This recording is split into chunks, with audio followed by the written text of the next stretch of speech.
de suite la conférence attendue du plus célèbre de nos mathématiciens, Cédric Villani, théorème vivant et bien plus encore, avec qui vous pourrez ensuite échanger et poser vos questions, puisqu'on a parlé de questions. Il va s'agir d'interrogations. On va accueillir Cédric Villani.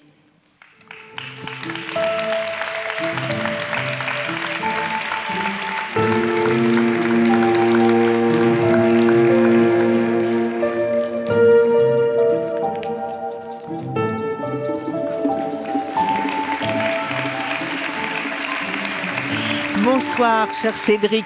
Oui. Bonsoir, Caroline. Ravi de vous accueillir, cher Cédric. Qu'est-ce que je vous présente? Mathématicien internationalement reconnu, lauréat de la prestigieuse médaille Fields en 2010, mais aussi du prix Fermat et du prix Henri Poincaré. Vous avez d'ailleurs dirigé l'Institut Henri Poincaré. Vous venez de rejoindre le très prestigieux Institut des hautes études scientifiques, l'IHES, si cher au cœur des plus grands mathématiciens, des géants et des géantes des mathématiques. Et vous êtes également titulaire de la chaire IHES de l'Université de Lyon. Vous allez donc partager votre temps entre Lyon, Paris, Le Havre, la Bretagne, me suis-je laissé dire. Donc un mathématicien nomade et voyageur que j'ai aussi croisé sur d'autres continents. D'où peut-être l'intitulé de votre conférence qui s'intéresse au vent, sur le vent, sous le vent du Havre, sur le vent de la science et la science du vent, et les sciences du vent. Et les sciences du vent, absolument, chère Caroline. Un thème tellement bien adapté à cette naissance d'un festival à qui on souhaite santé et prospérité, un thème qui va si bien au Havre. C'est à vous, cher Cédric. Merci, chère Caroline. Merci, chers amis. Monsieur le maire, cher Édouard, mesdames et messieurs, chers présidents, présidentes, représentants distingués de tant d'institutions et chers amis, chers collègues. Aujourd'hui, le vent de la science du vent, pour ouvrir. On va parler de ces épaules des géants. La présentation, s'il vous plaît. Superbe. Tout le monde voit bien, tout le monde entend bien. Nous sommes partis. Ça se passe au Havre. Ça se passe un 22 septembre. Comme on sait, c'est une chanson de Georges Brassens le 22 septembre et nous tâcherons de lui faire honneur en donnant le rythme et les mots qui conviennent à cette conférence. Le vent, parmi les sujets des sciences naturelles, des sciences physiques, c'est un sujet qui se prête on ne peut mieux au traitement humain. C'est un sujet qui a façonné les imaginaires et les sociétés humaines.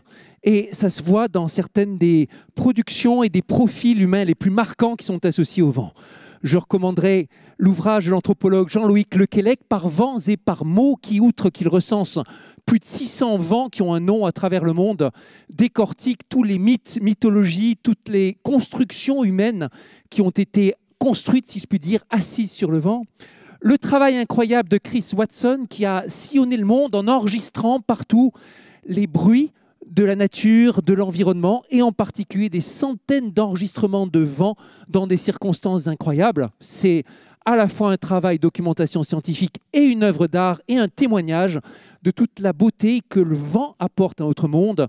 Et puis, une aventurière comme Eva Wisniewska, célèbre championne de parapente, qui un jour s'est retrouvée aspirée par une tempête non prévue dans la compétition en tout cas, qui s'est retrouvée inconsciente à presque 10 000 mètres d'altitude et qui a réussi miraculeusement à réchapper, à ressortir cet enfer et à témoigner de ce qui lui est arrivé.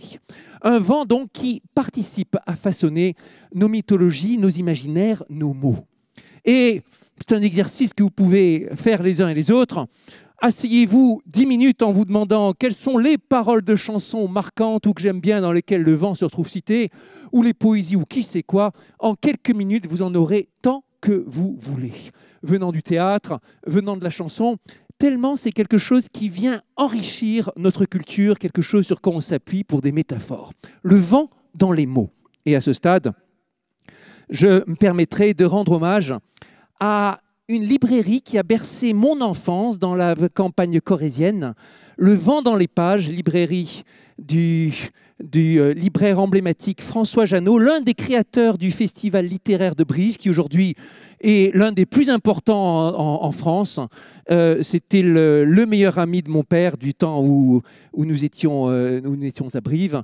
Et ça reste quelqu'un qui était remarquable par sa passion et sa façon de partager ce qu'il animait. Professeur de philosophie de profil. Le vent dans les pages, quel beau titre pour une librairie. Alors, les amateurs de dessins animés noteront et font tout de suite le lien avec l'un des plus célèbres animateurs de tous les temps, Hayao Miyazaki, dont le premier long métrage était Nausicaa de la vallée du vent et dont le dernier était Le vent se lève, plaçant tout entière son œuvre sous le signe de ce vent qui permet de voyager, qui permet d'aborder tous les thèmes. Le vent se lève, citation de Paul Valéry, le vent se lève, il faut tenter de vivre, que vous pouvez utiliser dans toutes les circonstances où il s'agit, face à une tornade, face aux éléments, de résister ou bien de tâcher de trouver sa voie en utilisant les vents qu'on ne maîtrise pas, mais qui peuvent se retrouver une force tellement importante, au sens propre comme au sens figuré, pour avancer. Et pour filer la métaphore, je vous dirais que la carrière d'un scientifique, ça se passe dans le vent aussi. La petite photo ici, Françoise aura tout de suite reconnu, je pense, cette image qui vient d'un célèbre observatoire astronomique. Ça a été pris à 5000 mètres d'altitude, l'observatoire ALMA, qui se situe dans le désert d'Atacama. C'est l'un des plus grands du monde par son étendue, hein, parce que ça fonctionne avec des capteurs, des observatoires qui peuvent se séparer de kilomètres et de kilomètres. Sont des conditions météorologiques incroyables et sont des conditions astronomiques extraordinaires, comme d'ailleurs ce qui fait que le Chili a toute cette concentration d'observatoires. Et ici, vous me voyez dans le vent, mais sans tordre le trait, on va dire que la carrière du mathématicien, la carrière d'un scientifique, d'une scientifique, ça ressemble à un petit bateau à voile dans lequel vous partez sans aucune autorité. C'est pas comme dans certains domaines, par exemple de la vie économique, où vous pouvez partir avec un héritage, avec quelque chose qui fait que vous avez du capital, où vous êtes bien considéré par la société. Quand vous êtes scientifique débutant, on vous jugera à l'aune de ce que vous allez apporter. Quand vous commencez, vous êtes très intimidé parce que vous êtes complètement dépassé par les événements. Vous ne comprenez même pas vraiment quelles sont les questions que vous pose votre directeur de thèse. Vous assistez au séminaire largué au bout de 5 à 10 minutes. Je vois Antoine au premier rang, à qui ça rappelle des souvenirs familiers. Et puis, vous vous dites, mais comment c'est possible? Comment je vais trouver ma place? Et puis, si tout se passe bien, le jour où vous soutenez votre thèse, vous êtes devenu l'expert du sujet qui vous a été assigné ou que vous avez transformé au fur et à mesure de vos rencontres, de vos découvertes. Chemin faisant, vous avez trouvé que le sujet, la question importante, ce n'était pas forcément celle qu'on vous avait posée, mais une autre. La science, c'est beaucoup bourlinguer, errer, oui, cher Édouard, effectivement, tellement d'erreurs, et nous, on le sait, quand on est scientifique, on passe notre temps à faire des erreurs. On sait bien qu'on ne va pas être infaillible et même on sait que c'est plus important de savoir comment on va réagir face à une erreur qu'on a commise et comment on va la gérer que d'avoir dès le début la bonne intuition. Errer est humain, errer est aussi propre à l'activité scientifique, y compris louvoyer. Louvoyer, très joli mot qui nous vient des vents, hein, quand il s'agit, face à un vent contraire, d'avancer en zigzag avec une manœuvre subtile. En science, vous passez votre temps à faire ça. Avec les épaules des géants, certes, qui vous donnent les concepts, les problématiques sur lesquelles avancer, les résultats que vous utilisez souvent, mais aussi le vent des idées. Et parfois, vous vous retrouvez à avoir une mauvaise idée alors que pourtant, il y avait de bonnes raisons. Parfois, au contraire, vous avez une bonne idée pour de mauvaises raisons. Et ça m'est arrivé bien des fois. Et parfois, vous vous retrouvez pris dans la nasse d'une erreur collective. Et parfois, vous vous retrouvez au bon endroit, au bon moment, comme là où le vent souffle. Et peut-être dans ma carrière scientifique, ça a été ce qui a été le plus décisif, être au bon endroit, au bon moment, là où il y avait quelque chose d'intéressant qui se dessinait, un esprit, une équipe, une question, un point de vue, sans vraiment pouvoir dire qu'il y a une recette particulière, sinon que c'est en voyageant, en bourlinguant, qu'on apprend ce genre de choses. Parfois, vous avez l'illumination le matin au réveil, après à vous être fracassé la tête contre les murs parce que ça ne fonctionnait pas. Parfois, vous tombez sur quelqu'un qui vous apporte sur un plateau la solution du problème qui vous posait souci. Parfois, vous avez une discussion avec un collègue respecté, un spécialiste éminent qui vous envoie pile dans le mur sur la mauvaise direction. Parfois, vous vous retrouvez à découvrir que la grande question que vous aviez, elle ne vaut rien, voire qu'elle est trop facile, mais que le petit problème que vous aviez sous-estimé, finalement, il est extrêmement intéressant et c'est là-dessus que vous allez faire votre carrière. Tout ce genre de choses, j'ai tenté de l'exprimer dans l'ouvrage qu'évoquait tout à l'heure Caroline Lachowski, Théorème vivant. Ça a 10 ans déjà, oui, je suis un peu plus jeune sur la couverture. Et c'était l'aventure de la découverte d'un théorème particulier, un particulièrement important pour moi, un qui a été crucial dans le décrochage de la médaille Fields et un qui n'était pas du tout prévu. Travail d'équipe, comme presque toujours en sciences, avec mon ancien élève Clément Mouot, ici représenté. Et quand nous nous sommes lancés dans l'aventure, au début, nous voulions partir sur un sujet complètement différent. Nous étions face à un tableau noir, le meilleur instrument de communication jamais inventé entre scientifiques, en train d'échanger des idées pour attaquer un certain problème. Et puis, le certain problème, nous ne l'avons jamais résolu, mais chemin faisant, dans la discussion, l'un a eu une illumination. Tiens, ça ressemble à tel problème. L'autre s'est dit, ah bon, mais peut-être alors il faut aborder selon tel sujet. Et ce qui n'était pas du tout dans notre agenda, travailler sur ce qu'on appelle l'amortissement Landau, les phénomènes de stabilité spontanée dans les plasmas, qui sont dominés par les interactions collectives d'électrons, stabilité sans frottement, stabilité sans irréversibilité, stabilité sans tout ce qui fait d'habitude la stabilité à notre échelle. Ce n'était pas dans notre radar quand nous avons commencé à travailler. Et puis finalement, 2 ans et demi plus tard, après 2 ans et demi de galère, d'errance, d'erreurs, de discussions, de 2 ans et demi à construire patiemment la démonstration. Non seulement c'était une réalité, un théorème qui faisait avancer la physique mathématique, qui donnait de nouveaux aperçus sur ces phénomènes de stabilité, un théorème qui a fait pencher la balance du bon côté pour ma médaille Fields, et un théorème qui nous a permis, dans ce travail, d'apporter notre brique au grand édifice de l'ensemble de la connaissance et de l'ensemble de l'incertitude. Un théorème qui s'appuyait sur les épaules des géants. J'en ai représenté quelques-uns ici. Leif Landau, pour lui, on hésite en science à utiliser le nom de génie, mais des fois, il y en a pour qui ça s'impose. Leif Landau en faisait partie incontestablement. Et dans sa façon, ça a été le premier à avoir l'idée de ce phénomène de stabilité qui n'était pas attendu. C'était dans les années 30. Mais sa carrière va bien au-delà de ça. C'était une façon de voir, c'était un système, c'était la mise en place de l'un des plus célèbres cours complets de physique théorique qui ait jamais existé, le Landau-Lipschitz, qui a bercé des générations de physiciens et de mathématiciens. Et puis, sa façon d'aller à contre-courant des idées généralement acceptées. J'en ai représenté d'autres encore ici.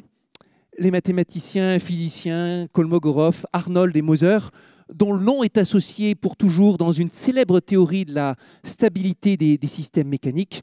Et évidemment, le travail que nous avons fait avec Clément s'appuyait là-dessus de façon importante, apporter des nouveaux éléments, découvrir de nouveaux horizons, par exemple, qui avait un lien jamais identifié auparavant entre ce problème de stabilité dans les plasmas, proche de l'équilibre, suffisamment régulier, et la théorie de Kolmogorov que j'évoquais il y a quelques instants, Kolmogorov, Arnold, Moser, et le phénomène dit des écoplasmas, qui vous montre que une expérience stupéfiante, dans un plasma à l'équilibre, envoyer une petite impulsion électromagnétique, mesurer la variation du champ électrique qui s'en va parce que justement c'est stable, envoyer une seconde impulsion quelques instants plus tard à une autre fréquence bien calculée, regarder la variation du courant électrique qui monte, qui redescend, et puis ne faites rien et attendez, et spontanément vous verrez un écho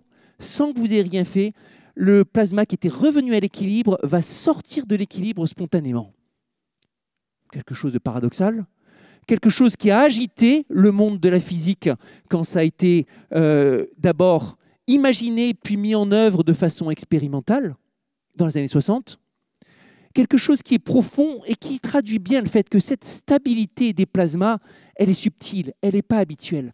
Elle est la marque de phénomènes qui sont réversibles, même s'ils ont l'apparence de l'irréversibilité. Le lien entre ces trois phénomènes, c'est quelque chose qui n'était pas du tout attendu, pas du tout sur notre table de chevet quand on a commencé notre travail. Et le premier qui nous a mis sur la voie, c'est mon collègue de l'époque de l'École normale supérieure de Lyon, Étienne Gis, pour des raisons absolument fausses. J'ai pu plus tard reconstituer le cheminement intellectuel qui avait conduit Étienne à me faire cette suggestion de regarder un peu ce qu'il y avait dans la théorie de Kolmogorov, et c'était totalement faux. N'empêche, c'était la bonne idée. On est habitué à ce genre de zigzag et de louvoiement, c'était le mot que je disais. Alors, l'avis d'un article, quand l'article arrive, on peut se dire, ça peut être impressionnant. L'article en question, avec Clément, c'était un article de presque 200 pages, paru dans Acta Mathematica, qui est l'une des 2-3 plus célèbres revues mathématiques en activité. Ça peut être très impressionnant, mais la vérité, c'est que la gestation est longue, mouvementée et extrêmement fragile. Il y a même eu le moment, en cours de route, sur les 2 ans et demi, où Clément était tellement découragé, à l'époque il était à Paris, moi j'étais à Princeton, on travaillait par email, tellement découragé par les difficultés qu'il s'est résolu à abandonner et a commencé à rédiger l'email d'abandon, celui dans lequel il m'expliquait la mort dans l'âme, pourquoi il n'y avait plus d'espoir, qu'on avait tout essayé et qu'il fallait laisser tomber. Et c'est en rédigeant cet email et en choisissant ses arguments qu'il a compris qu'il y avait une voie qu'on n'avait pas explorée pour se sortir de l'ornière dans laquelle on était, malgré plus d'1 an de travail et plus de 100 pages de démonstration. Il n'aurait pas eu cette illumination à l'époque, ma vie aurait été différente. Pas de médaille Fields, pas d'une telle aventure de médiation scientifique telle que j'ai pu l'avoir, ou en tout cas pas dans de telles conditions. Pas de Parlement, parce que c'est après ça, de fil en aiguille, qui m'a lancé dans le bain, et ainsi de suite. La fragilité de la découverte scientifique, c'est quelque chose qu'il faut toujours rappeler dans un contexte où on pourrait avoir l'idée, vu de l'extérieur, que c'est quelque chose de solide, quelque chose d'inarrêtable. La science, en tant que processus, est souvent impossible à arrêter. Mais quand c'est dans vos carrières et la façon dont vous faites les découvertes, c'est quelque chose de bien plus subtil. Alors, peut-être impressionnant quand on regarde les formules sibyllines qui emplissent l'article, mais au-delà des formules, s'il n'y a pas le raisonnement et le grand plan d'ensemble et l'idée, qui parfois s'exprime avec des mots, avec des schémas, avec des dessins, s'il n'y a pas l'idée, ça ne sert à rien de se lancer dans les calculs et dans les formules. La publication elle-même a pu être mouvementée. Notre article a d'ailleurs d'abord été refusé par la revue.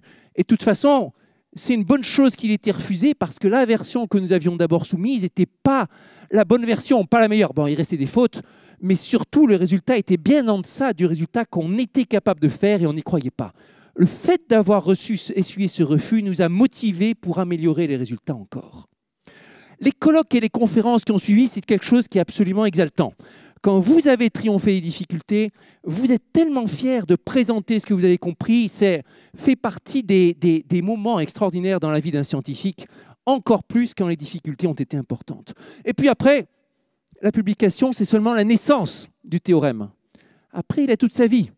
Il est disséqué, il est expliqué, il est repris par d'autres, il est simplifié, il est utilisé par d'autres pour démontrer de nouveaux théorèmes. Et tout ça, c'est arrivé dans les années qui ont suivi et encore jusqu'à maintenant. Le théorème, il était intéressant, important, pas seulement parce qu'il faisait avancer les connaissances, mais parce qu'il donnait de nouvelles pistes, de nouveaux problèmes, de nouveaux outils, de nouvelles questions pour les collègues.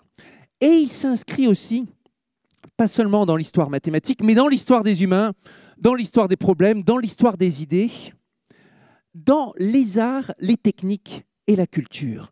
Et s'il y a un point de vue qui est cher à cette manifestation telle que je l'ai compris et qui m'est cher depuis le début, c'est combien quand on parle de science, il faut l'inscrire dans la culture et insister sur le fait que ce n'est pas une activité séparée à part, c'est quelque chose qui vient dans l'ensemble de l'acquisition des connaissances, mais aussi des imaginaires, de la culture humaine. Et ça a été, après, tout mon travail de médiateur que de faire vivre cette science en entremêlant l'histoire des humains, l'histoire des personnes, l'histoire des idées et l'histoire des problèmes.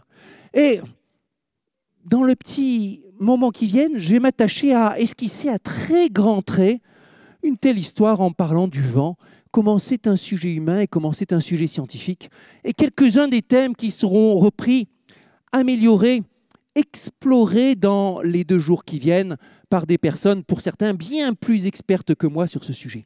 Et le vent, on va d'abord dire qu'au niveau des technologies, ça a été pendant longtemps un mode de transport privilégié entre tous pour l'exploration. Les passagers du vent, c'est le titre d'une célèbre série de bandes dessinées, et c'était nous à une époque. Rappelons que l'histoire de l'Antiquité s'est faite en partie sur la capacité des trières et des navires à voile de l'époque antique à explorer, à se battre les uns contre les autres. Rappelons aussi que c'est les petites barques voiliers austronésiens, telles que je l'ai montré tout à l'heure, qui a permis au peuple austronésien de se répandre dans tout le Pacifique, mais y compris de traverser l'océan Indien, d'aller jusqu'à Madagascar, il y a peut-être 2000 ans, devenant peut-être le peuple qui a eu la plus grande extension géographique qu'on ait jamais vue. Depuis la Polynésie jusqu'à Madagascar, tout ça sur ces frêles esquifs poussés par le vent. Technologie extraordinairement efficace. Aujourd'hui, le voilier revient en vigueur dans les plans économiques, dans les idées écologiques pour tâcher d'aller au-delà de certains des modes de transport actuels. On parle de certains projets de cargo voilier de 1000 tonnes et plus. Je citerai aussi l'initiative de Maxime de Rostolan pour remettre au goût du jour le voilier pour relier certains points du globe, et en particulier la liaison entre le continent et la Corse, mais aussi la liaison entre le continent et certains autres territoires d'outre-mer. Voilier, mode de transport avec une empreinte écologique encore bien moindre que celle du ferry qui est souvent qui est en la mode aujourd'hui. Le vent, c'était aussi une source d'énergie, bien sûr. Depuis les moulins à vent jusqu'aux éoliennes, aujourd'hui proche de la limite théorique d'efficacité de ce qu'on peut espérer tirer du vent. Mais loin d'épuiser le sujet pour autant, comme le montrent certaines recherches récentes. On pense aux initiatives de start-up, les uns qui travaillent sur des éoliennes sans pales, utilisant l'agitation provoquée par le vent, d'autres remettant au goût du jour le cerf-volant comme source d'énergie, parfois avec du pilotage par intelligence artificielle, pourra aussi contribuer à la production d'énergie. L'occasion d'ailleurs de rappeler que j'aurais pu citer le cerf-volant comme importante activité humaine avec le vent. Ici, ouais, c'est beau. Ça se passe tout près d'ici, n'est-ce pas? Ouais, au festival de Dieppe de cerf-volant. Et là où on voit aussi tout ce que ça peut avoir de riche. Le vent, c'était aussi une motivation et quelque chose qui a poussé les scientifiques à se dépasser. Vous avez ici une reproduction d'un remarquable acte parlementaire britannique, 1714. Le Parlement met en place ce qui reste à ce jour l'un des plus grands concours d'innovation de l'histoire. Il s'agissait de mettre au point, c'était l'objet du concours, une technologie qui permettrait de repérer la longitude quand on est en haute mer de façon suffisamment précise pour éviter les endroits dangereux qui pouvaient être aussi bien des récifs que des zones à ouragan. Le prix à toute une aventure extraordinaire a été finalement remporté après des péripéties qui sont un roman en soi par John Harrison grâce à son extraordinaire chronomètre qui était suffisamment précis pour qu'on puisse repérer la longitude avec le décalage horaire entre le moment où on embarque et le moment où on se trouve en haute mer. Un exploit extraordinaire qui s'appuyait lui aussi sur les épaules de géants théoriciens, en particulier l'un des plus grands génies du XVIIe siècle, le néerlandais Christian Huygens, membre de la première Académie des sciences françaises d'ailleurs, qui avait théorisé, entre autres, les équations différentielles qui permettaient d'avoir la forme optimale pour le balancier des horloges et trouver comment enclencher la mécanique qui allait donner des horloges de très grande précision. L'un des piliers aussi, l'un des pionniers aussi, Huygens, de la théorie des équations différentielles qui allait être à la base de la façon d'apprivoiser ces phénomènes naturels tels que le vent.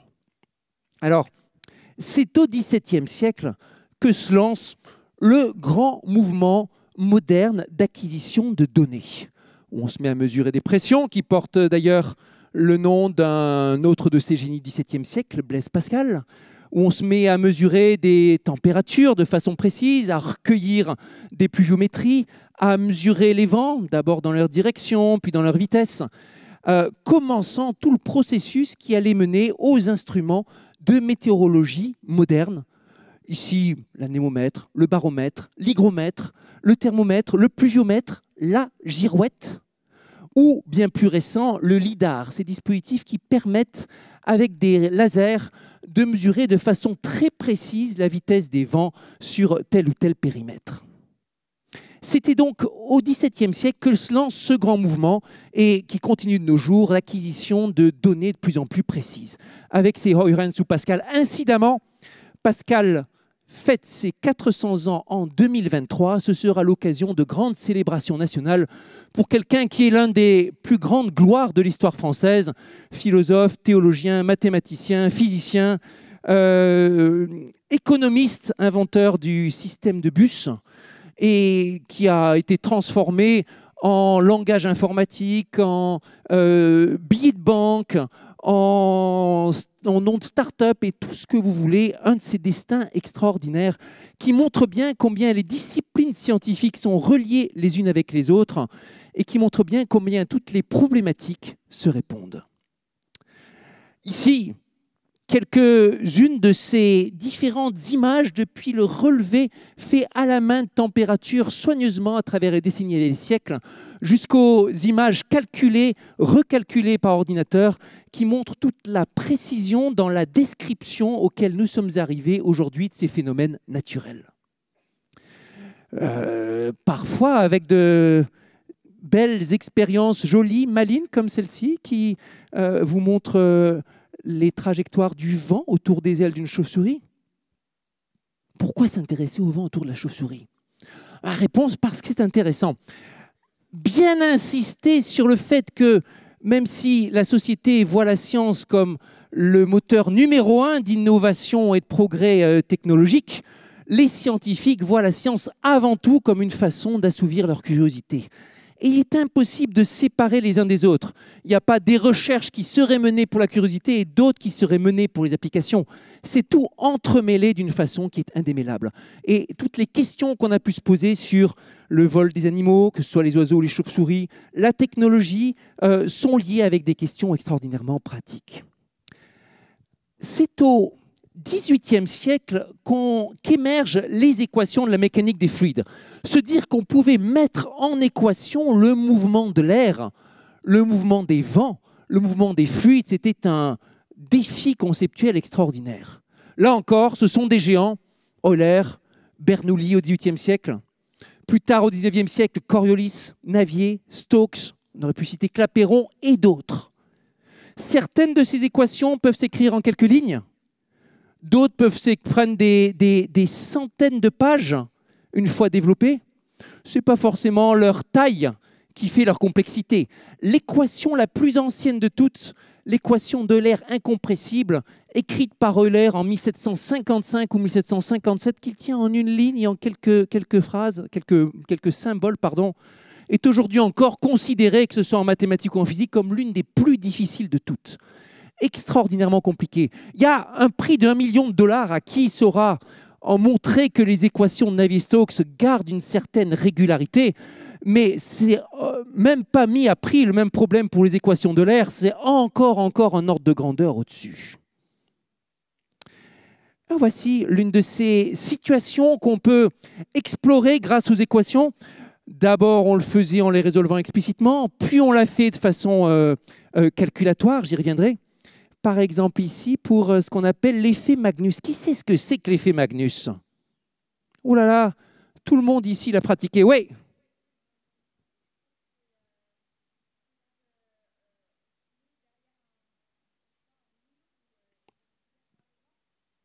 Alors, un mur élevant. Alors, on peut certainement lier ça à l'effet Magnus, mais ce n'est pas l'acception habituelle de l'effet Magnus, ou pas la plus simple. Une boule qui tourne, très bien. En particulier, effet capital sur la trajectoire des balles de golf, des balles de ping-pong, des balles de tennis, des ballons de football, bien sûr. Je me souviens combien j'étais fasciné le jour où, gamin, j'ai lu un article sur l'effet Magnus dans un numéro de Science et Vie. Je me souviens encore de l'auteur, Renaud de la Taille. Je me suis dit extraordinaire. Alors, j'étais pongiste amateur, j'ai fait des compétitions à l'époque. C'est pas ça qui m'a fait mieux lifter mes balles. Mais je trouvais ça fascinant, extraordinaire de voir ce lien entre mécanique des fluides, entre les équations et ce divertissement qui faisait partie de notre vie quotidienne. Fascinant aussi de voir à quel point on est tous physiciens sans le savoir. On apprend à utiliser l'effet Magnus, à courber, à faire les top spins, les side spins, les lifts, les coupes, sans même le savoir, tellement on fait partie de la physique. Et pourtant, il y a des questions pour lesquelles on ne peut pas juste se reposer sur l'intuition. Quand il s'agit de faire la même chose autour d'une aile d'avion et que vous voulez calculer le bon profil de votre aile d'avion, quand il s'agit de calculer la façon dont votre cylindre tournant va être dévié ou va influer sur l'océan dans lequel vous êtes, vous avez besoin des équations. Pour aller au-delà de l'intuition et pour résoudre les équations, il vous faut les ordinateurs. Ça, c'est l'apport du XXe siècle. On ne s'est pas concerté avec Antoine, mais en préparant cette conférence, je m'étais dit aussi important que j'insère Ada Lovelace, que vous voyez ici en haut à gauche de l'écran, pionnière de la programmation informatique. Et d'ailleurs, son nom, Ada, a été donné à un langage de programmation bien avant que les ordinateurs existent. Et elle avait ses réflexions. Et ici, la Sainte Trinité, si je puis dire, qui a donné naissance à l'ordinateur, von Neumann, Turing, Shannon, tous à la fois ingénieurs et mathématiciens, et tous fascinés par l'idée de pouvoir résoudre les équations différentielles et les équations aux dérivées partielles. Et c'est effectivement avec ces inventions, qu'on arrive à faire des choses incroyables, non seulement en calcul, mais aussi en visualisation. Et je vais prendre 1 minute ou 2 pour faire de la publicité pour ce site extraordinaire, Earth. On croise les doigts pour que la liaison Internet se fasse bien, mais oui, mais oui. Vous voyez ce site, earth.nullschool.net, un site sur lequel sont compilées toutes sortes de données sur les vents, sur l'état de l'atmosphère, sur les températures, sur tout ce que vous voulez, et dans lequel on peut s'amuser avec le plus que vous voulez. Par exemple, voir les trajectoires des vents en ce moment un peu partout dans le monde. Mais aussi, comment est-ce que c'est un peu plus haut dans l'atmosphère? Est-ce que la connexion est bien là? Oui. Mais aussi, passer dans d'autres représentations du globe terrestre. Voir de loin ce qu'il arrive quand on s'aventure au-delà de la troposphère et quand on va vers la stratosphère, avec ces courants extraordinaires qui font que l'atmosphère, c'est un système étagé et que ce n'est pas la même chose à une certaine altitude ou à une autre altitude. Avec le fait qu'il y a des vents incroyablement rapides, violents, stables, à haute altitude. Vous pouvez, avec ce site, essayer de prédire aussi ce qui va se passer demain. En avant pour une petite avancée. 8 heures de plus, 8 heures de moins. Vous pouvez vous amuser à essayer de détecter en surface ces fameux vents, ou le Mistral, est-ce qu'on en voit sa manifestation dans les derniers jours, dans les dernières heures, ou la Tramontane, ou tant d'autres vents qui sont retrouvés comme faisant partie de notre quotidien bien avant d'être mis en relevé et en équation. Vous avez ici une fenêtre sur l'état de la Terre, une façon qui est insoupçonnée, insoupçonnable quand on raisonne juste à notre échelle. Et vous pouvez aussi voir à quel point tout cela est imbriqué. Les équations qui concernent aussi bien les fluides, les températures, les pressions, les vents, tout cela intégré dans une sorte de reproduction. On aime bien de nos jours parler des jumeaux numériques. Eh bien, si vous voulez, c'est comme une sorte de petits jumeaux numériques de la Terre, réalisant le rêve qu'auraient eu bien des mathématiciens et bien des poètes pendant des siècles, arriver à se représenter les phénomènes terrestres dans toute leur complexité et à pouvoir les comprendre et les visualiser en un certain sens. Ça se passe sur Terre, ça fait partie de la beauté de la Terre, si vous voulez bien m'en croire. Et c'est en ce sens que les sciences, loin d'appauvrir le réel, comme certains ont pu le croire, en donnant des explications aux mythes, au contraire l'enrichissent en vous apportant de nouveaux horizons, de nouvelles visualisations, de nouvelles fenêtres sur la réalité. Ça se passe sur Terre et même au-delà. Et je terminerai en vous montrant les vents sur Jupiter. Alors, on sait bien qu'au fur et à mesure qu'on a ces télescopes, ces observatoires de plus en plus extraordinaires, le dernier en date, le James Webb Space Telescope, on a des images de plus en plus incroyables, que ce soit de la naissance des galaxies ou de ce qui se passe sur les lunes et les planètes de notre système solaire. Aussi une façon d'avoir des images de plus en plus spectaculaires, impressionnantes de ce qu'est notre univers. Comme ici, on pourrait croire que c'est une peinture abstraite, on pourrait croire que c'est juste l'imagination de quelqu'un qui s'est laissé aller, ou que c'est peut-être, ici on voit comme des petits vortex, un écoulement fluide un peu compliqué qu'on a fait, je ne sais pas moi, dans une mare et représenté de près. Ici, vous savez ce que c'est. J'ai passé Jupiter juste avant. Cette tache rouge, c'est la grande tache rouge de Jupiter.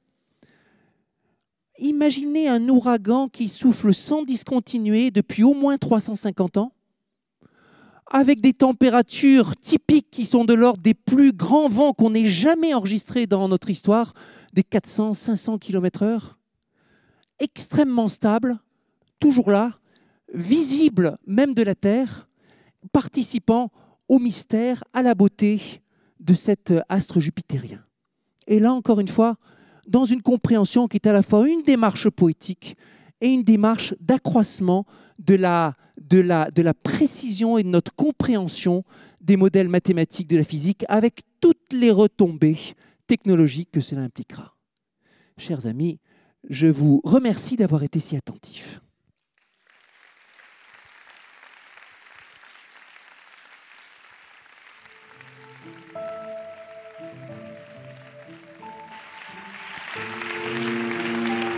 Merci. Merci Cédric. Merci cher Cédric.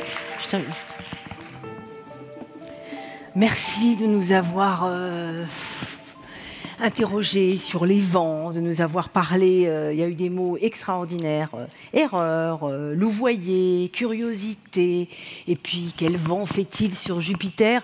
Ça m'a fait penser à un géant, André Braic. Peut-être qu'on peut penser à lui comme ça, les vents sur Jupiter m'y ont fait penser, cher Cédric. Oui, André Braic, un phénomène. Quiconque a assisté à une conférence d'André s'en souvient toute sa vie. C'est vrai. Quiconque a assisté à une conférence de Cédric Villani s'en souvient aussi toute sa vie. Esprit libre et curieux, c'est comme ça que je vous qualifierais, Cédric Villani. Vous parlez souvent, vous avez parlé là de curiosité, vous parlez aussi souvent de beauté des mathématiques. Et je trouve qu'on parle de culture scientifique, vous nous faites passer jusqu'aux équations, vous nous faites passer les images, vous nous faites passer votre vie, mais la beauté, ça peut aussi nous toucher. Majeur. Et dans notre fonctionnement scientifique aussi, quand il s'agit de trouver quel est le chemin. Il faut bien s'imaginer que en sciences, vous avez toute une variété de pistes, toute une variété de problèmes. En mathématiques, où vous n'êtes même pas tenu par la réalité du monde, sauf si vous faites de la physique mathématique, toutes sortes de chemins qui s'offrent à vous pour se repérer dans cette immensité de chemins. Bien souvent, ce sont des critères esthétiques qui vont vous guider. Il arrive que de façon extrêmement laborieuse, on explore toutes les possibilités. Mais la plupart du temps, pour se repérer dans cet océan, on applique cette idée très ancienne que le beau, le bon et le vrai doivent être liés ou corrélés, et que la solution, si elle existe, doit être belle. Important de bien avoir en tête aussi que, malgré l'image de grande rigueur qu'on peut avoir des géants, à bien des égards, ils étaient beaucoup moins préoccupés de rigueur que de cette beauté. On va prendre le plus grand de tous, peut-être Isaac Newton. On sait combien il était féru d'astrologie, je ne dis pas d'astronomie, hein, d'astrologie, de mystique, de recherche d'un sens mystérieux au monde, féru aussi de messages secrets, de toute cette idée de grands codes secrets. Ça n'empêchait pas qu'après, ces démonstrations étaient d'une grande rigueur, mais ses motivations n'avaient rien de rigoureux. En revanche, il était extrêmement sensible à ces questions esthétiques. Et on parle de Newton, on pourrait parler de tant d'autres. Votre première rencontre, alors non pas avec les mathématiques, Cédric Villani, mais justement avec cette beauté, avec cette ouverture, avec cette immensité, cet infini-là, j'ai envie de dire. Bon, avec la beauté en général, mes parents étaient profs de littérature, hein, de lettres classiques, et j'ai grandi dans l'idée qu'on allait chercher la beauté d'abord dans les textes classiques, mais aussi, très tôt, fasciné, peut-être le sujet de toutes les sciences qui m'a le plus fasciné, continue à me fasciner le plus, c'est la biologie évolutive. Et gamin, j'étais passionné par les propriétés, les variations de forme des dinosaures et leurs interactions. Encore aujourd'hui, c'est du côté de l'évolution des espèces que je trouve il y a la plus extraordinaire profusion de beauté sur notre globe. Alors vous allez me dire, j'aurais dû faire ça plutôt que mathématiques. Ouais, vous savez, d'abord, dans le système français, quand on est bon en maths, on va tout naturellement se lancer dans des études de maths. Et puis, j'étais passionné aussi par les sciences mathématiques. L'attrait de la recherche, de se creuser les méninges pour trouver la bonne démonstration, y compris sur des problèmes simples. Et je me souviens quelque chose de tout simple. La fois où, je ne sais plus, c'était un exercice, c'était peut-être dans un livre d'exercices de collège, à cette époque où je faisais davantage d'exercices que ce qui était demandé par le prof. Et je tombe sur cet exercice qui dit que dans un parallélogramme, la somme des carrés des diagonales est égale à la somme des carrés des quatre côtés. Et je me dis, waouh, extraordinaire. Pourquoi extraordinaire? Là, comme ça, tel que c'est comme ça ne va pas forcément soulever l'admiration des foules. Mais il y a un truc, c'est qu'on apprend à l'école assez tôt le théorème de Pythagore, et comme quelque chose d'extrêmement important, de solide, de stable, qui va tout changer. Et dans le théorème de Pythagore, c'est exactement pareil que dire que dans un rectangle, avec des angles, 4 angles bien droits, la somme des carrés des côtés est égale à la somme des carrés diagonales. Mais c'est important que ce soit un rectangle. Et là, on vous dit, ben non, on s'en fout que ce soit un rectangle. Ce qui compte, c'est que les côtés soient parallèles 2 à 2. Là, vous dites, waouh, c'est beau quand même. Et en mathématiques, sans arrêt, et c'est pour ça d'ailleurs que la géométrie euclidienne, j'étais fasciné par ça à l'époque. C'était ce côté, vous avez des miracles, des choses incroyables.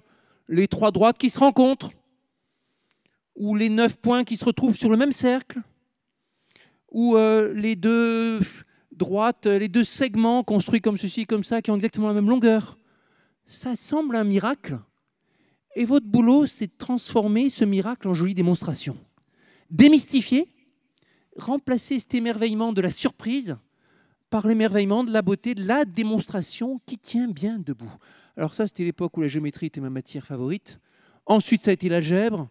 Puis ça a été l'analyse, puis les équations aux dérivées partielles, puis la physique mathématique classique, alors que c'était un sujet qui ne me passionnait pas spécialement quand j'étais lycéen. Mais on ne sait jamais où le vent va vous pousser.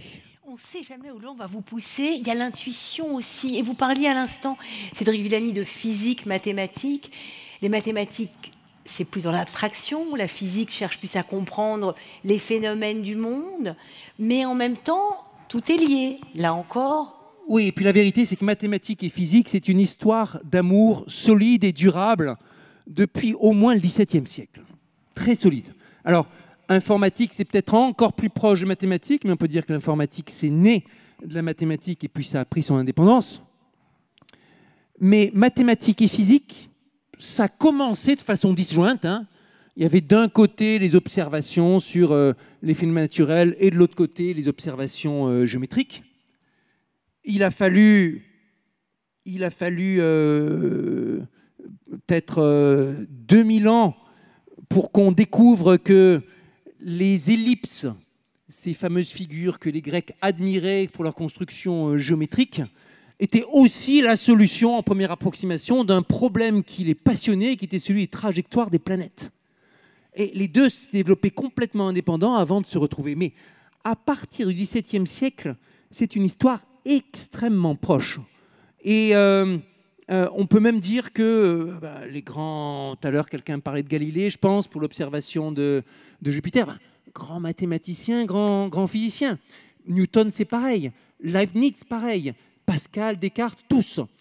Et aujourd'hui, on peut dire, quand on regarde l'ensemble des données mathématiques, l'ensemble des concepts mathématiques, peut-être la moitié ont été directement ou indirectement inspirés par la physique. Et en physique, au moins la moitié des observations, des concepts d'expérimentation, et sans doute davantage, utilisent des concepts mathématiques, soit à travers des expériences qui sont subtilement préparées, soit en utilisant des théories et d'autres. Souvent dans mes conférences, j'évoque l'observation des ondes gravitationnelles. C'était il y a quelques années, c'était un grand événement, c'était 100 ans après l'interrogation d'Einstein, la découverte de ces ondes, et en même temps, la première preuve vraiment solide de l'existence des trous noirs, auquel Einstein incidemment ne croyait pas. C'est un triomphe physique expérimental, c'est aussi un triomphe mathématique, un triomphe de physique théorique. Tout étant lié. En fort contraste, ce grand amour entre mathématiques et physique, en fort contraste avec la grande difficulté qu'ont eu mathématiques et chimie, ou mathématiques et biologie, à communiquer, à interagir et à s'enrichir mutuellement. Aujourd'hui, ce sont des domaines très actifs, mais n'empêche qu'on est très très loin de cette idylle physico-mathématique durable. Que vous arrivez même à nous faire partager, parce que même sans équation, on arrive à comprendre, à rêver. Vous avez parlé d'imaginaire, et puis dans ce festival Sur les épaules des géants, évidemment, je vais vous poser la question, cher Cédric, sur quel géant vous appuyez-vous? Quel géant ou géante pourriez-vous nous citer? Vous avez parlé de Ada Lovelace tout à l'heure, mais d'autres. Votre question, elle me ramène presque 20 ans en arrière, au temps où en 2003, je programmais ma première page web. Et à l'époque, c'était quelque chose. Je la programmais directement en code source, en langage HTML. Et je me disais, je vais faire une superbe page web. Et il y aura une page qui sera mes héros. Et dans cette page web, j'avais sélectionné pour cette page web 5 héros qui étaient des grandes sources d'inspiration pour moi, liées à mon champ de travail mathématique sur la physique des gaz et des plasmas, ou aussi dont j'admirais particulièrement le style mathématique. J'avais mis en premier James Clerk Maxwell, l'un des géants parmi les géants, l'homme qui a tout changé, disait de lui Einstein, celui qui a apporté une vision géométrique aux équations de l'électromagnétisme et qui a été extraordinaire pour mettre en équation abstraite certains des phénomènes de notre monde, mais aussi, on le sait moins, qui a été l'un des fondateurs de la théorie statistique des gaz modernes. Et les articles, quand on lit les articles de Maxwell dans le texte, on est saisi de vertige. Je ne vais pas dire qu'on a envie de s'agenouiller devant le texte, mais c'est presque ça. C'est comment c'est possible qu'il ait pu, à cette époque-là, arriver si près de la présentation moderne, voir les bons objets, les bonnes quantités, et ainsi de suite. En deuxième, j'avais mis Ludwig Boltzmann. J'ai fait ma thèse sur son équation. Je suis devenu l'un des spécialistes de son entropie. Suis allé, quand j'étais à Vienne, je suis allé spécialement au cimetière voir sa tombe. Enfin, vraiment, un héros. Et le début de ma carrière mathématique a été fait en compagnie de Boltzmann, avec son extraordinaire intuition d'une entropie comme mesure du désordre de la réalité physique, mais en même temps une quantité suffisamment générale pour qu'elle puisse plus tard être récupérée par les gens de la théorie de l'information comme Claude Shannon et servir de base, de pilier de la théorie moderne du codage. Et puis quelqu'un qui en même temps était extraordinairement passionné dans sa façon de travailler, dans sa façon d'enseigner, dans sa façon de transmettre, et pour qui j'ai une admiration sans borne. En troisième, je crois, j'avais dû mettre Alan Turing, le gigantesque, le grand, non seulement les ordinateurs, mais aussi les travaux sur la logique, Alan Turing, c'est extraordinaire. C'est quelqu'un qui commence par du très abstrait, genre est-ce qu'on peut, à partir d'un énoncé mathématique, une question mathématique, déterminer par avance si on peut trouver une solution ou pas. Des choses extraordinairement abstraites. Et puis qui se retrouve avec des problèmes ultra concrets. Comment décrypter les codes secrets nazis suffisamment vite pour que ce soit efficace? Encore aujourd'hui, il y a du mystère dans la façon dont Turing a réussi à combiner des théories statistiques avec des théories, avec une excellente connaissance de l'ingénierie de son temps pour arriver au résultat. Et puis, sur la fin de sa vie, se lançant dans l'exploration de la biologie à travers la mathématique, le fondateur de la morphogénèse, montrant en étudiant des équations comme moi j'en ai étudié dans mes études d'équations dérivées partielles, hein, avec la diffusion, avec des réactions chimiques mises ensemble, et donnant une explication qualitative à l'apparition de motifs, de patterns, comme on dit, en commençant à se poser des questions du genre pourquoi est-ce qu'il y a des taches sur la peau du léopard et quelles sont les réactions physico-mathématiques qui sont à l'origine là-dessus. Ce n'est pas qu'il y a un code génétique qui dit qu'il va y avoir une tache ici et là. C'est qu'il y a à un moment les cellules pigmentées qui vont s'organiser comme ceci selon tel ou tel mécanisme physico-chimique. Et ça, c'est extraordinaire. Là encore, Turing, c'est un de ceux pour qui on parle de génie. Alors, j'avais aussi indiqué Mark Katz, grand nom du pilier de l'articulation entre probabilité physique et mathématiques, et dont j'avais été bluffé par les écrits. Et puis, j'avais mis John Nash, le grand, extraordinaire expert d'équations et dérivées partielles, et quelqu'un qui est arrivé en outsider dans un domaine dont il ne connaissait rien et qui a résolu des problèmes parmi les plus compliqués qui étaient posés aux spécialistes, qui est arrivé par la puissance de son cerveau à réussir à faire travailler ensemble des experts comme un chef d'orchestre. Avec une histoire personnelle extrêmement dure, puisqu'il a connu presque 30 ans d'asile psychiatrique, une histoire incroyable de résilience, puisqu'il a guéri, il est sorti de la schizophrénie, qui est censée être une maladie insurmontable, avec une histoire incroyable, puisqu'il reste à ce jour la seule personne à avoir à la fois reçu le prix Abel, qui est un peu l'équivalent du Nobel en mathématiques pour les chercheurs les plus seniors, les plus âgés, et le prix Nobel en économie. Donc un parcours incroyable. J'ai eu la chance de rencontrer Nash à 3 reprises exactement. Et la première fois, j'étais tellement ému, à 4 reprises. Et la première fois, j'étais tellement ému que je n'ai même pas osé lui adresser la parole, lui poser des questions. À la fin, j'avais l'honneur d'être dans le jury du prix Abel, celui qui justement l'avait récompensé. Donc j'étais son chairman, si on peut dire, le modérateur pour l'exposé qu'il a donné, qui est le dernier exposé public qu'il a donné de sa vie, étant décédé peu après dans un accident de voiture. Donc ça, ce sont des héros. Alors vous allez me dire, ça manque d'héroïne tout ça. Et aujourd'hui d'ailleurs, quelle serait? Et aujourd'hui, sans hésiter, la première que j'indique est quelqu'un qui m'a beaucoup marqué, Maryam Mirzaerani, la grande mathématicienne iranienne, qui a été la première femme à décrocher la médaille Fields. C'était en 2014. C'était en 2014. Oui, et ça a été un événement pour toute la communauté, mais aussi ça récompensait non seulement une personne extraordinairement profonde, mais aussi une grande âme forte, généreuse, extrêmement humble. C'était marquant quand on la côtoyait, quand on discutait avec elle. Une vraie figure inspirante. Maryam Mirzaerani, on peut citer son nom, sur les épaules des géantes. Et puis aujourd'hui, Cédric Villani, vous avez rejoint l'IHES, donc c'est vraiment l'institut dans lequel se retrouvent les plus grands mathématiciens et mathématiciennes du monde pour échanger. Alors il y a l'été, je crois, vers 4 heures, où on échange sur des petits bouts de papier, et il y a le tableau noir. Parlez-nous du tableau noir. Les tableaux noirs partout. Alors d'abord, je vais insister sur le fait que je rejoins l'IHES à mi-temps.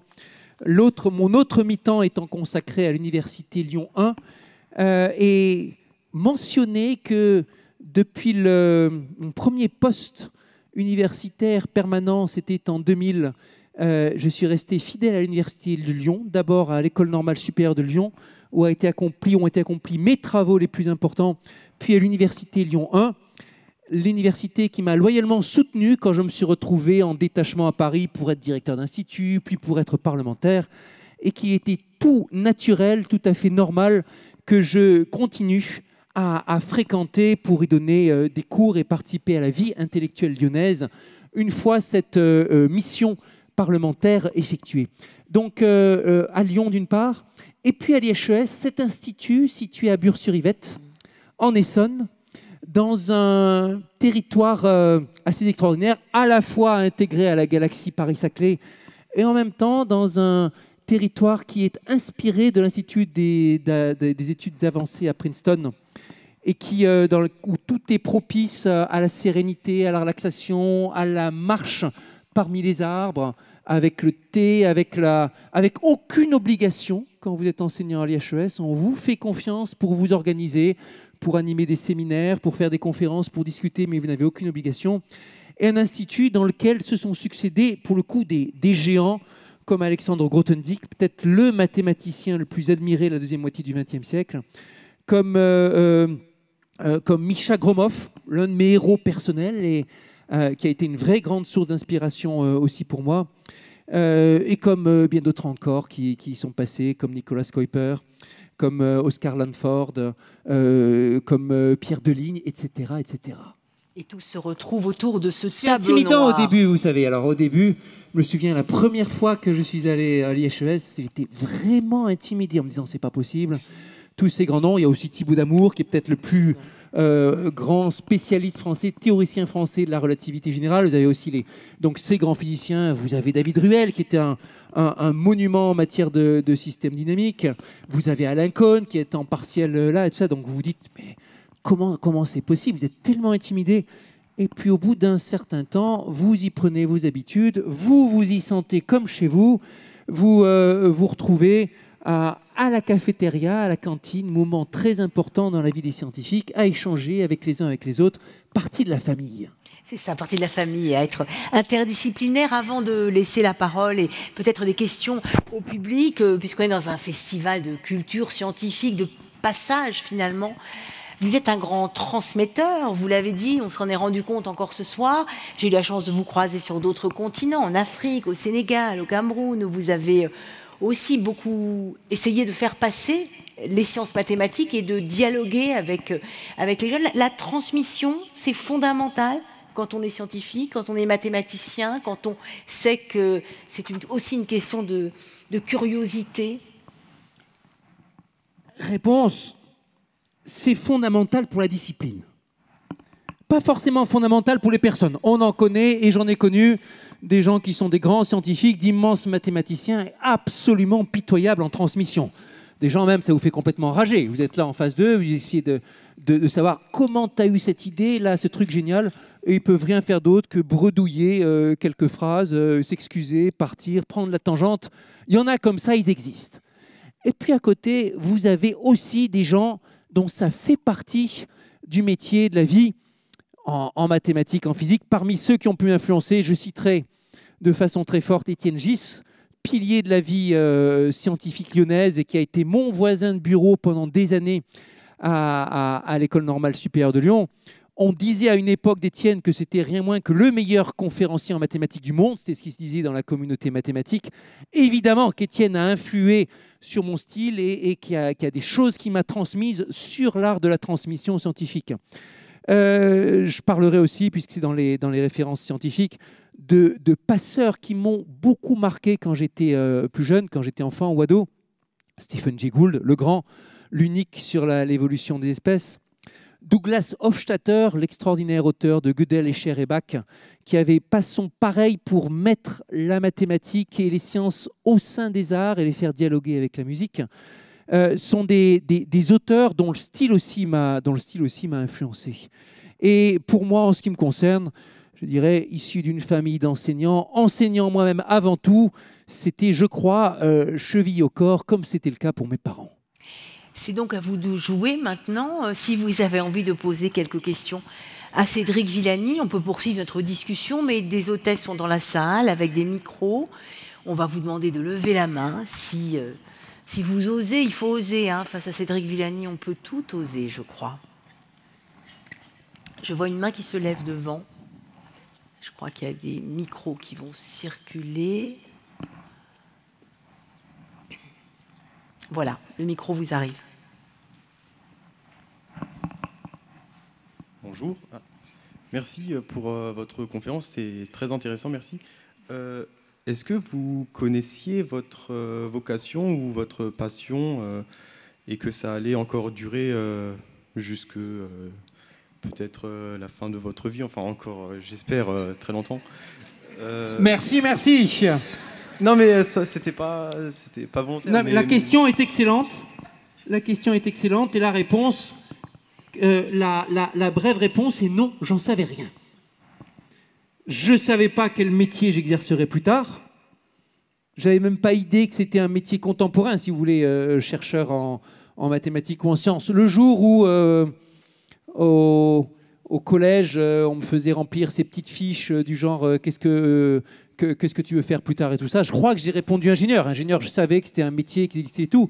Chercheur, je ne savais pas ce que c'était ou j'aurais pas osé peut-être même.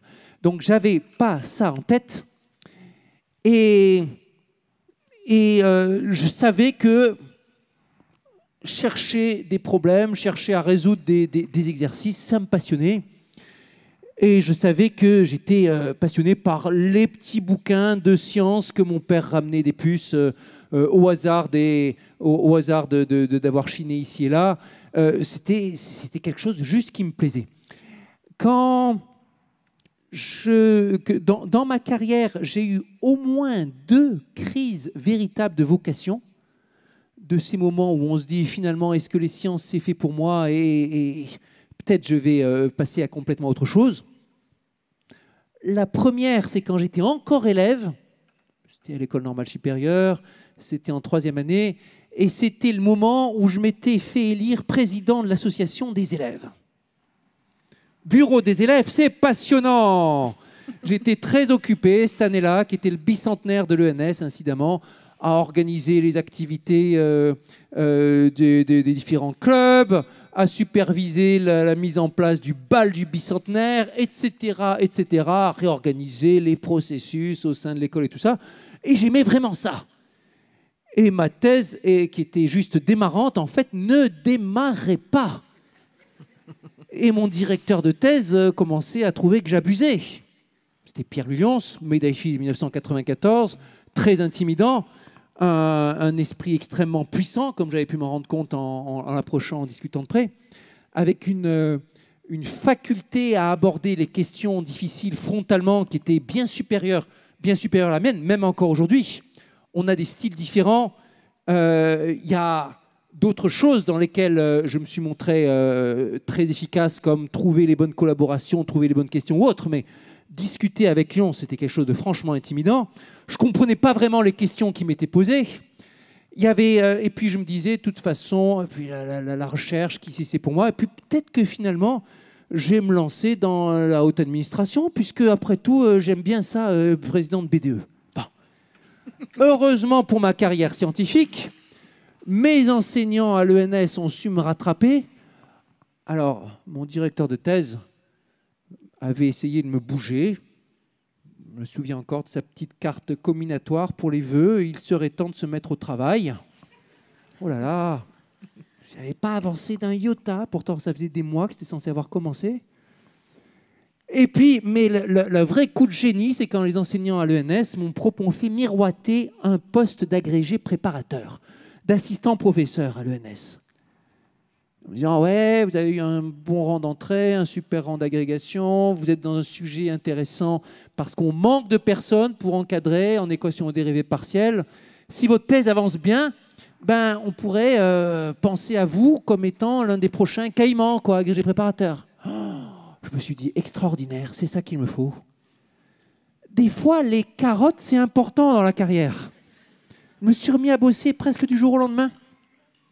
J'ai relu les sujets, j'ai commencé à bombarder mon directeur de thèse de questions. Est-ce qu'on pourrait faire comme ceci, comme cela? J'ai une idée, etc. Et puis, je suis tombé amoureux de mon sujet de thèse. C'était pas prévu. Et au fur et à mesure que je rentrais vraiment dedans, je trouvais absolument passionnantes les questions qui me semblaient absconses. Même des sujets que j'avais auxquels j'avais vraiment pas accroché, la thermodynamique, telle ou telle question de réaction chimique, l'évolution des galaxies, je découvrais que sous un angle, c'était des problèmes mathématiques passionnants. Et je suis vraiment, vraiment tombé en amour du sujet. Et ça a été presque une petite décennie de lune de miel avec le sujet. Puis il y a eu un deuxième, sans que je sache vraiment pourquoi, deuxième moment de perte de vocation. C'était vers 2004, quelque chose comme ça. Sans que je sache vraiment pourquoi. Ouais, il y avait le retour d'un voyage à l'étranger qui avait été intéressant, mais pas si productif que ce que je croyais. Il y avait l'impression de stagner ici ou là. Et puis, j'étais plus tant motivé que ça. C'est bien plus embêtant pour un chercheur de perdre la motivation que de perdre le temps ou quoi que ce soit d'autre. Motivation, c'est le moteur numéro 1. Et puis, je me suis relancé avec deux choses importantes, deux choses qui sont arrivées. L'une, très avouable, c'est que on m'a proposé de rédiger un cours pour une école d'été assez prestigieuse. Et je me suis dit, ça va être passionnant, rédiger un cours, ça va être l'occasion de faire un document de synthèse. Je m'y suis tellement pris d'ailleurs que le cours que je voulais être juste un petit cours de synthèse de 100 pages, finalement, il s'est retrouvé publié quelques années plus tard, il en faisait 1000. Et c'était devenu le bouquin de référence du sujet. Mais vraiment, le fait qu'on m'ait confié cette mission de confiance d'ouvrage de synthèse, un truc qui me passionnait, ça m'a bien relancé. Et puis l'autre chose, c'est qu'en 2004, j'étais invité au Congrès international des mathématiciens. Et celle-là, elle n'est pas vraiment avouable. Mais au Congrès international des mathématiciens, c'était pour le Congrès 2006, donc en 2005 ou 2004 ou 2005, ou 2005, je crois, je reçois l'invitation pour le Congrès de 2010, de 2006. Et au congrès de 2006, d'un coup, je réalise que je suis dans la course pour la médaille Fields. Je réalise ça aux réactions de l'auditoire quand j'expose mes résultats. Je réalise ça à la façon dont ça se confronte avec les résultats de la recherche nationale, etc. D'un coup, en 2006, je réalise, tiens, mais finalement, je suis dans la course alors que j'y pensais juste pas. En même temps, je réalise qu'il n'y a plus beaucoup de temps parce que 2010, c'est la dernière année possible pour moi. Il y a une limite d'âge à 40 ans. Et en 2014, j'aurais eu 40 ans et quelques mois. Donc, comme c'est tous les 4 ans, en 2006, je réalise c'est en 2010 ou jamais. Et bien sûr, ce n'est pas avouable, ça, comme raison, parce que la médaille Fields, on n'en parle jamais. On n'en parle pas entre collègues, on ne candidate pas pour, on se dit que ça porte malheur d'y penser. Donc, vous voyez, à la fois, je me dis, ouais, je suis dans la course, mais il ne faut pas y penser. Il faut trouver un super problème. Il faut vraiment franchir le mur du son en 2010, parce que là, je suis dans la course, mais ce n'est pas encore suffisant pour le faire, et tout ça. Et donc, ça aussi, ça a contribué à me relancer. Merci Cédric pour cette franchise. Et puis, c'est le processus de création qu'on voit à l'œuvre. Enfin, c'est ça. Dans toute sa fragilité mais aussi. Oui, dans toute son humanité. On est tous des humains. Et vous êtes des géants et des géantes, mais vous êtes des humains. Peut-être une toute petite dernière question, mais c'est vraiment, vraiment tout. C'est parce que je suis bavard aussi. Le passage au Parlement n'a rien arrangé, soit dit en passant. Merci. Par rapport à ça. Je voulais vous demander, oui. Avec le recul, qu'est-ce que votre passage en politique vous a apporté ? Quel regard en faites-vous ? Et est-ce que la politique est loin de la thermodynamique ?